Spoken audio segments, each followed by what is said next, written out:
माझ्यावर विश्वास ठेवून एकदा गाजराची ही रेसिपी बनवून बघा. एकदा बनवली की तुम्ही तिच्या प्रेमातच पडाल. चला तर रेसिपीला सुरुवात करूयात. त्यासाठी मी एक पातेलं घेतलं आहे, त्याला तुपाने ग्रीस करून घेतलं आहे आणि त्याच्यावर मैदा टाकून मैद्याची कोटिंग करून घेते. हो, अगदी बरोबर ओळखलं तुम्ही. आपण बनवतोय केक, पण खरा ट्विस्ट पुढेच आहे. त्यासाठी ना आपण साखरेचा वापर करतोय, ना मैद्याचा, ना गव्हाचा, ना अंड्याचा, ना ओव्हनचा. तर आज आपण बनवतोय गाजरचा केक. आहे की नाही नवीन रेसिपी. टीन आपला रेडी झाला आहे, त्याला एका साईडला ठेवून देऊयात आपण. गॅसची फ्लेम मिडियम करून मी गॅसवर एक पातेलं ठेवून घेतलं आहे प्रीहीट करायला. त्यामध्ये ही जाळी घालून देते आणि यावर झाकण ठेवून पातेलं एक 10 मिनटं प्रीहीट करून घेऊया. एका बाउलमध्ये मी घालून घेते 1/4 कप दूध. यात ॲड करते 2 चमचे तूप.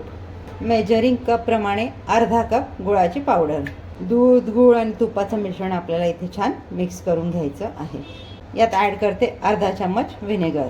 तुम्ही लिंबाचा रस देखील इथे ॲड करून घेऊ शकता. पुन्हा मिक्स करून घेऊया. पाणीमध्ये घालून घेतोय मेजरिंग कपप्रमाणे अर्धा कप ज्वारीचं पीठ, 2 चमचे मिल्क पावडर, अर्धा चम्मच बेकिंग पावडर, पाव चम्मच बेकिंग सोडा. इथे मी छोटा चम्मच घेतलेला आहे. चिमूटभर मीठ. आता हे आपल्याला गाळून घ्यायचं आहे. याची 2 कारणं आहेत मिश्रण गाळून घ्यायची. म्हणजे आपण कमी प्रमाणात जे घातलं आहे बेकिंग सोडा, बेकिंग पावडर, ते मध्ये छान मिक्स होतं. आणि दुसरी गोष्ट म्हणजे आपलं पीठ जेव्हा आपण गाळतो त्यामध्ये एअर जाते, आपला केक फ्लफी होण्यास मदत होते. आता इथे एक तिसरी टीप, तुम्ही कुठलाही केक बनवा त्याच्यासाठी जे साहित्य वापरताना ते नेहमी रूम टेम्परेचरचंच वापरा. फ्रीजमधून काढलं आणि लगेच वापरलं तर तुमचा केक खराब होईल, छान होणार नाही. त्यामुळे महत्त्वाची टीप आहे की केक कुठलाही बनवा, पदार्थ नेहमी रूम टेम्परेचरचेच असावे.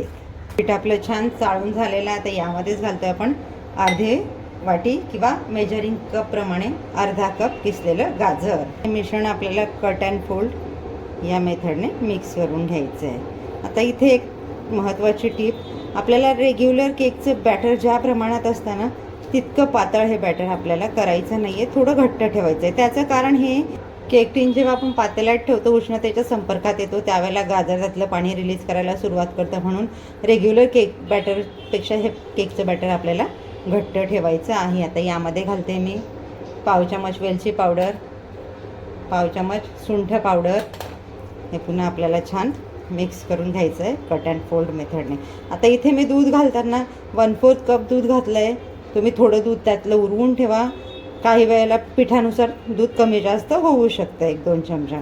रेडी केलेल्या केक टीनमध्ये आपल्याला हे मिश्रण आता घालून घ्यायचं आहे. केक टीन आपण 2 ते 3 वेळा टॅप करून घेणार आहोत, म्हणजे केकमधले एअर बबल्स निघून जातील. आपला केक छान तयार होईल. या पद्धतीने मी स्पॅच्युलाने एकसारखं करून घेतलं. आता यावर मी घालून घेते ड्रायफ्रूट्स. तुम्ही तुमच्या आवडीने घाला, कुठलेही नसतील घालायचे तरी देखील चालेल.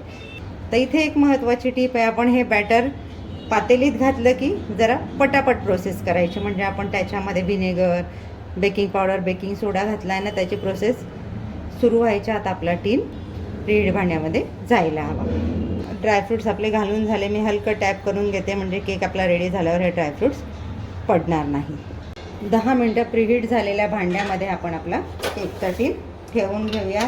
इथे मी गॅसची फ्लेम मिडियम ठेवली आहे. आपण झाकण ठेवून देऊयात. एक 40 ते 45 मिनटं आपल्याला हा केक शिजवून घ्यायचा आहे. त्याला आपल्याला सारखा उघडून बघायचा नाही आहे. केक ठेवून आपले 35 मिनटं झाली आहेत. आता आपण एकदा चेक करून घेऊया. आता चेक करण्याची सगळ्यात सोपी पद्धत, सुरी किंवा स्टिक घ्या, केकच्या सेंटरला टाकून बघा, ती क्लीन आली म्हणजे आपला केक रेडी झालेला आहे. गॅसची फ्लेम घालून देते. झाकण ठेवून एक 5 मिनटं याला असंच ठेवते. केक टीन मी बाहेर काढून घेतलेला आहे. 10 ते 15 मिनटं आता आपण याला गार होण्यासाठी ठेवून देऊया. यावर एक हलकासा पातळ कपडा किंवा चाळणी झाकून ठेवा, म्हणजे केकची वरची लेअर ड्राय होणार नाही. 10 मिनटं आपली झालेली आहेत. केकच्या कडा आपण मोकळ्या करून घेऊयात. व्हिडिओ शेवटपर्यंत बघत चला. छोट्या छोट्या टिप्स दिलेल्या असतात. केक आपला डिमोल्ड झालेला आहे. टीनला आपल्या जराही कुठे केक लागलेला नाही आहे, अगदी सहज डिमोल्ड झालेला आहे. तर याला आपण सरळ करून घेऊया आणि याला कट करून बघूयात झाला आहे तरी कसा आपला केक. आहे थोडा गरमच, हाताला चटके लागत आहेत, पण तरी आपण घेऊयात कट करून. बघा किती छान फुललेला आहे. हे बघा आता हाताने प्रेस करून बघते मी त्याला.